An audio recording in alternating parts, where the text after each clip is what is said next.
Hi, my name is Ms. Chan, and I'm going to teach you how to find an angle value using the unit circle. So the following will teach you how to use the unit circle and find an angle measure given a trig value.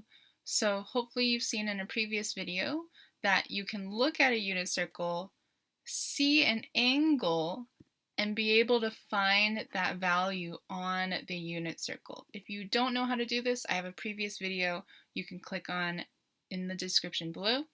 But this video is going to teach you how to use a trig value to find a given angle measure. Before we do any problems, it's good to think about this. In which quadrants is y negative?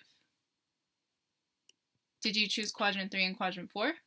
Hopefully you did, because in these two quadrants, the y coordinates are always negative. Try this one. In which quadrant is x positive? Did you choose quadrant 1 and quadrant 4? Hopefully you did. Okay, let's take it to the next level. Point to where in the unit circle y is equal to 1. So point to the unit circle where the y value is 1. Did you point up there?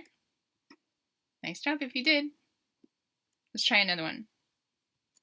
Point to in the unit circle where the y value is 0. And there's actually two values right here. Did you know? Let's do one more. Point to in the unit circle where the x value is negative 0.5. Now you got those two, huh?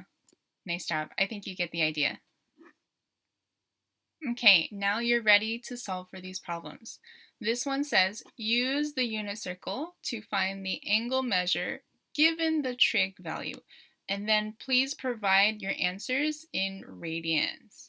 So keep in mind that we're given coordinates, and remember the coordinates are in cosine in the x value and sine in the y value. So let's try this one.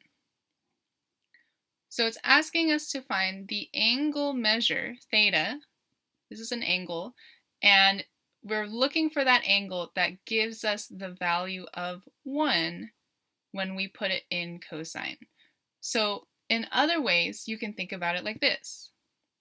You can think about it like on the unit circle, where is a coordinate where you have 1 in the x place? Do you see it on the unit circle? Hopefully you see it right here on the very right, which means your angle is 0 radians. Alright, hopefully you got the idea, so try this one on your own. What is cosine theta of 1/2? So in other words, find the angle measure that gives you 1/2 when you place it in cosine. You got it? Hopefully you got theta equals pi over 3, but hopefully you got a second answer that there's also 5 pi over 3. Notice that both of these places have the same x coordinates, and notice they are two completely different angles on the unit circle. Remember, it's recommended to pause the video before I say the answer so that you can think on your own. Okay, here's another one. What value of theta gives you sine of theta equals negative square root 2 over 2? Pause the video. Okay, here's the answer. So, square root of 2 over 2 is probably in one of these 45, 45, 90 triangles. So you're going to get 5 pi over 4 and 7 pi over 4, which is down there. Notice the y values are negative, and notice the values are square root 2 over 2. Oh boy, here's a more exciting one. How about tangent of theta equal to negative 1? So what angle measure will give us tan equals negative 1? So if you remember, tangent is equal to sine over cosine. So think about it. If sine over cosine equals 1, that means sine and cosine are the same number. They're the same value. So we just have to look on the unit circle and see where sine and cosine are the same. Do you see it?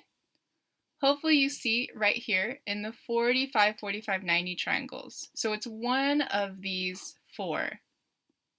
But keep in mind, it's a negative 1. Notice if we had square root 2 over 2, that's going to give you a positive 1 because they're both positive. Same thing on the bottom left. If you had negative 1 over negative 1, those will also give you a positive 1. So your results are actually 3 pi over 4 and 7 pi over 4. Okay, you're doing great so far. Let's do a few that are a little less straightforward, but you still got this. You're doing amazing. Let's try secant of theta equals negative 2. So we're trying to find that angle measure that gives us negative 2. And if you can remember correctly, secant is 1 over cosine. So it's basically whatever cosine is, but it's just flipped over. So what I'm going to do is I'm going to take negative 2 and I'm going to flip it over so that it's now negative 1/2. That is now the value of cosine. After that, then we can just do what we do normally and figure out where on the unit circle is cosine equal to negative 1/2. Do you see it? Hopefully you do.